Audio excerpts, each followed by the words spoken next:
Bonjour à tous et bienvenue sur le Coin Comics. Aujourd'hui on se retrouve pour le Zoom sur épisode 9 et nous allons nous intéresser au comics Justice League Crise d'identité écrit par Brad Meltzer et dessiné par Rag Morales. Ce comics a été édité en 2004, soit 7 ans avant Flashpoint qui a vu naître les DC Renaissance. Vous comprenez donc bien que c'est un event qui a eu lieu avant les New 52.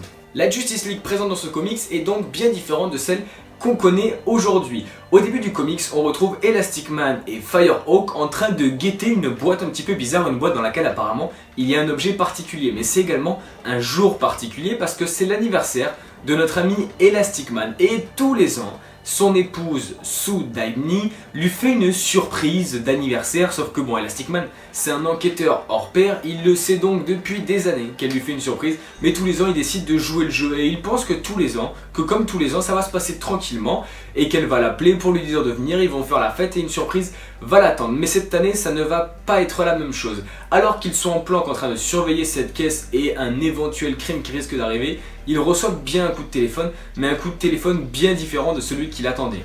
En effet, il reçoit un coup de téléphone qui lui annonce que sa femme, Sue Dibney, a été assassinée. Non les amis, ce n'est pas un spoil car c'est ce qu'il y a écrit sur la 4ème de couverture, c'est le seul élément que je vous donnerai de ce comics.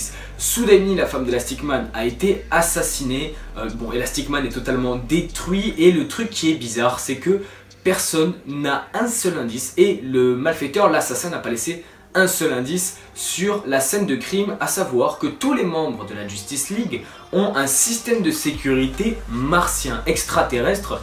Il est donc totalement impossible de le violer. C'est alors à partir de ce moment-là que tout va commencer, que ce comics va se lancer. Il va y avoir des enquêtes de partout.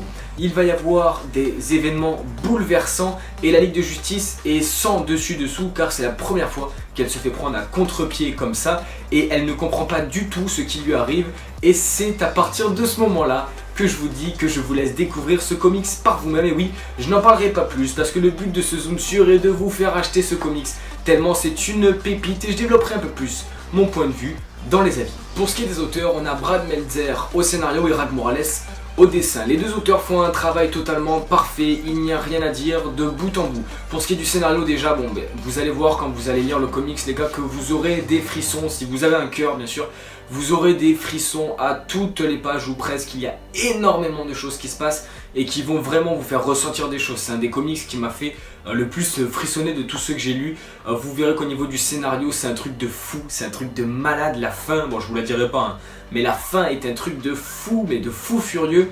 Ce comics de A à Z il est extraordinaire, il a totalement chamboulé l'univers de DC Comics hein, vous en êtes conscient. Et pour ce qui est des dessins, Rag Morales fait un travail qui est juste ouf. Alors je trouve que c'est un petit peu entre le vintage et entre ce qu'on voit aujourd'hui au niveau des dessins, au niveau des traits je parle, mais c'est juste énorme franchement. Vous voyez les planches depuis le début de la vidéo, vous pouvez vous faire un avis vous-même, c'est juste des dessins qui sont mais ouf de chez ouf. Les planches sont super dynamiques, on comprend vraiment tout, on n'est pas perdu à la lecture, donc les deux artistes font un travail hors norme. Et du coup, qu'est-ce que j'ai pensé de cette pépite qui est Crise d'identité? Au début de ce comics, avant le récit, il y a une préface de Joss Whedon qui est le réalisateur de Buffy contre les vampires, du film Serenity ou encore d'Avengers. Une préface dans laquelle il nous parle des super-héros en tant qu'humains et non pas en tant que super-héros. Parce qu'il est vrai que nous supportons nos héros favoris chaque semaine, chaque mois, tout le temps, constamment, en tant que super-héros pour leurs facultés, leurs pouvoirs, leur intelligence, leur force, tout ce qu'ils font, qu'ils sont des super-héros, des êtres supérieurs en l'occurrence. Et il veut nous faire comprendre dans cette préface que ce comics a pour but de donner un côté humain aux super-héros. Parce qu'on l'oublie trop souvent, en tout cas moi je l'oublie trop souvent, les super-héros ils ont également une famille, ils ont également des sentiments, ils ont également des envies, ils ont également des problèmes. Et pour le coup c'est exactement ce qui est montré dans cette préface. Et cette préface nous explique que le but de ce comics c'est de donner un côté humain aux super-héros. Ce comics va vous faire frissonner, il va vous faire frissonner parce que vous allez voir vos super-héros préférés désarmés face à la mort pour le coup de Sue Dibney, la femme d'Elastic Man. Vous allez voir Elastic Man totalement désarmé, c'est l'aspect que j'ai le plus aimé dans ce comics, le fait de voir les super-héros en fait impuissants. On voit toujours, les super-héros ont toujours une solution. Alors des fois, il va y avoir un adversaire qui arrive, ils vont galérer, il va y avoir des rebondissements, etc., des cliffhangers bien cool, mais à la fin, généralement, les super-héros réussissent à l'emporter. Pour le coup, cette fois-ci, ça va pas du tout se passer comme ça, c'est beaucoup plus complexe que ça, et on va voir les super-héros que nous préférons totalement désarmé, totalement anéanti et sans aucune possibilité en fait, sans aucune idée pour contrer cette vague de malheur. Et c'est vraiment la partie du comic que j'ai le plus aimé. Je pense notamment à une planche, la planche de l'enterrement de Sudaini. Encore une fois les gars, c'est pas un spoil, c'est la 4ème de couverture qui vous le dit, c'est dit dans le premier chapitre.